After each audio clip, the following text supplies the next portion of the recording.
Hello everyone. Are you wondering what de-influencing means? Let's explore.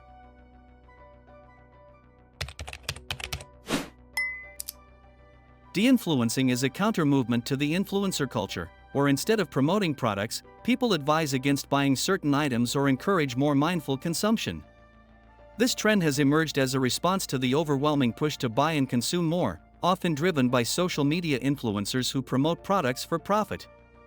De-influencing encourages people to think critically about their purchases, resist impulse buying, and focus on what they truly need rather than what is marketed to them.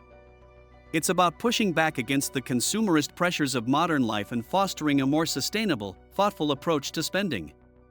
In essence, de-influencing is about reclaiming control over one's purchasing decisions and promoting a culture of intentional, rather than excessive, consumption. Please like the video and leave a comment to support my job. Thank you for watching and see you later. Goodbye.